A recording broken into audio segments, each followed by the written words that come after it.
Assalamualaikum warahmatullahi wabarakatuh.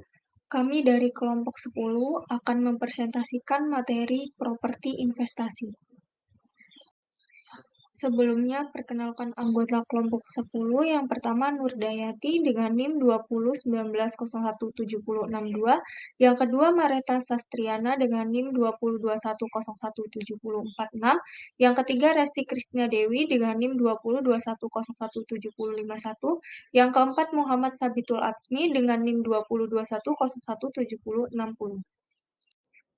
Definisi. Menurut SAK 13, properti investasi adalah properti tanah atau bangunan atau bagian dari suatu bangunan atau kedua-duanya yang dikuasai oleh pemilik atau penyewa melalui sewa pembiayaan untuk menghasilkan rental atau untuk kenaikan nilai atau kedua-duanya dan tidak untuk digunakan dalam produksi atau penyediaan barang atau jasa atau untuk tujuan administratif atau dijual dalam kegiatan sehari-hari.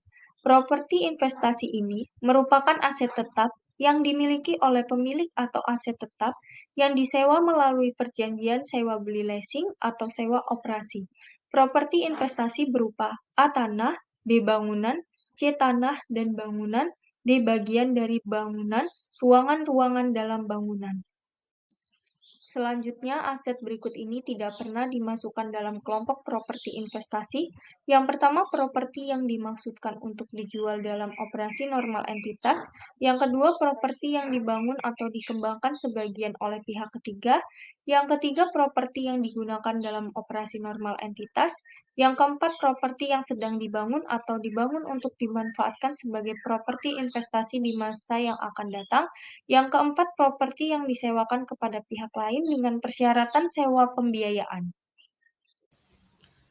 Karakter aset yang dikelompokkan dalam properti investasi adalah yang pertama menghasilkan kas secara mandiri tanpa tergantung pada aset lain. Properti investasi dapat menghasilkan kas secara mandiri dengan cara disewakan kepada pihak lain, sedangkan aset tetap menghasilkan kas dengan bersinergi dengan aset lain.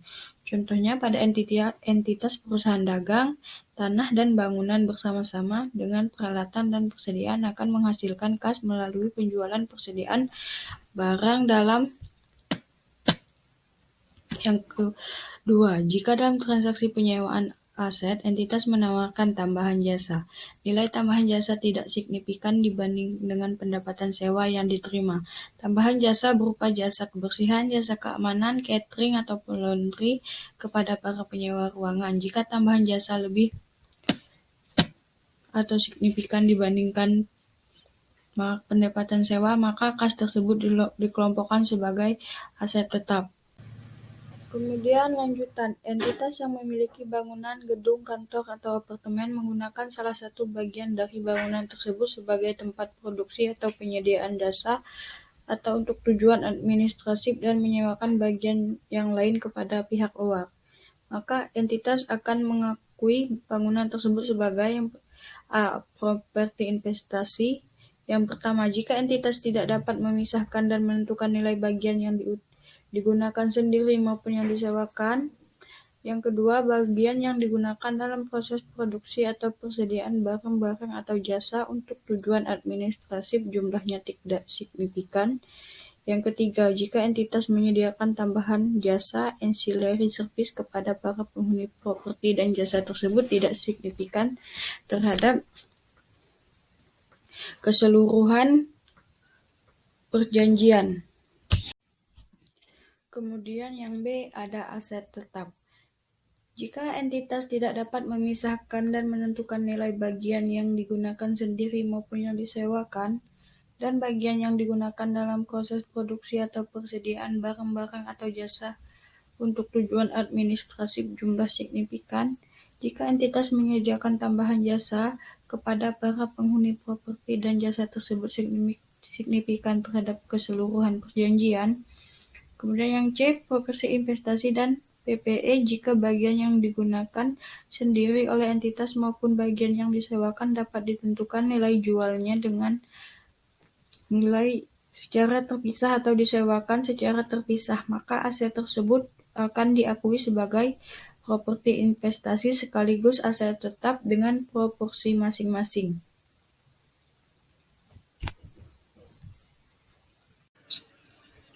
Yang kedua, metode perolehan properti investasi. Entitas memperoleh properti investasi dengan cara yang pertama, pembelian dari pihak luar. Entitas membeli aset yang sejak awal perolehannya dimaksudkan untuk disewakan kepada pihak lain atau untuk mengapresiasi kenaikan nilai. Biaya-biaya yang dikapitalisasi sebagai properti investasi mencakup harga beli ditambah biaya-biaya yang dapat diatribusikan secara langsung dalam perolehan properti investasi. Yang kedua, membangun sendiri. Entitas dapat membangun sendiri gedung atau bangunan yang hendak disewakan kepada pihak lain. Harga perolehan dari properti investasi ini adalah total dari biaya pembangunan yang meliputi biaya bahan baku, tenaga kerja, dan biaya overhead.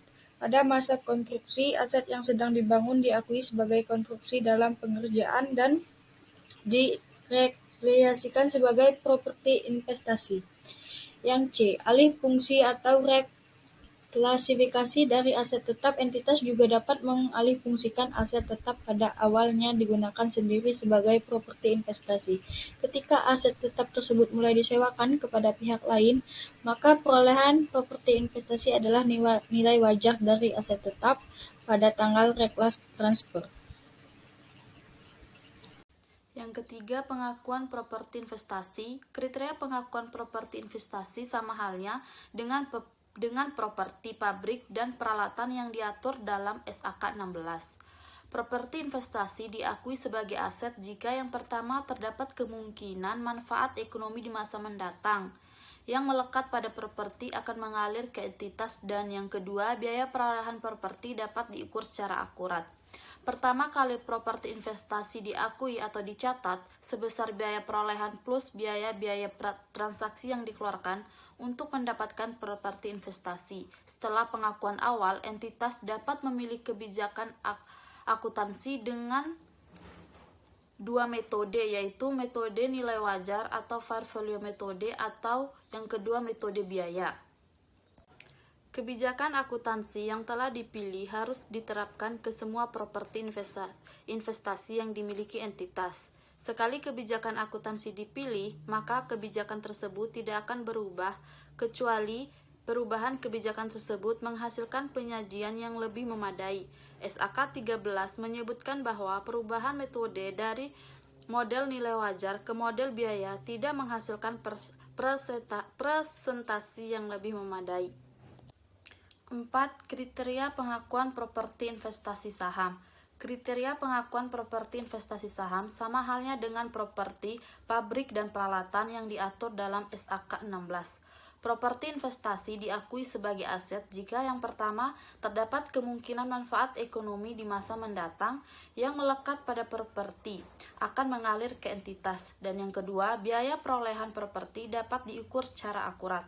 Pertama kali properti investasi diakui atau dicatat sebesar biaya perolehan plus biaya transaksi yang dikeluarkan untuk mendapatkan properti investasi.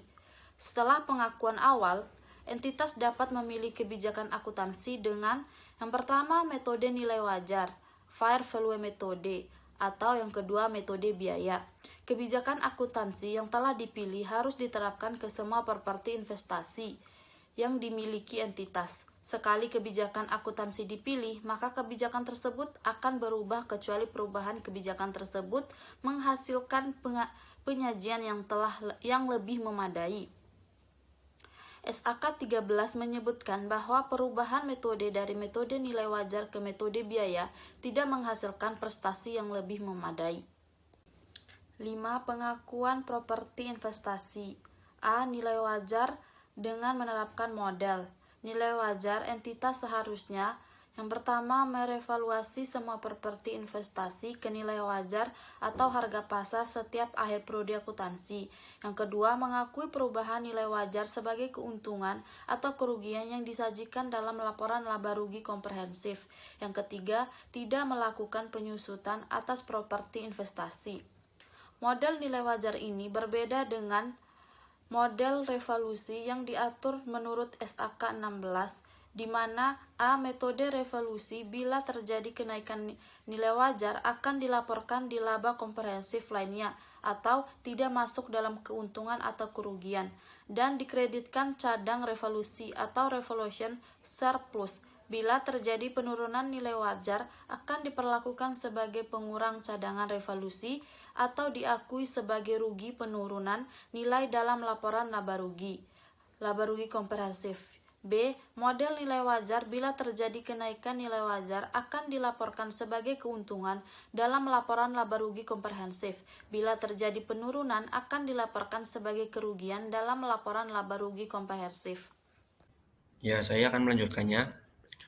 Karena alasan perbedaan tersebut membuat perlakuan terhadap properti investasi disajikan konsisten menurut SAK 13. Nilai wajar didefinisikan sebagai jumlah di mana aset dapat dipertukarkan dengan pengetahuan yang memadai antara pihak-pihak yang berkeinginan melakukan transaksi yang wajar, arm's length transaction. Jika tidak mungkin mendapatkan nilai wajar yang andal, maka entitas dapat mengadopsi model nilai wajar.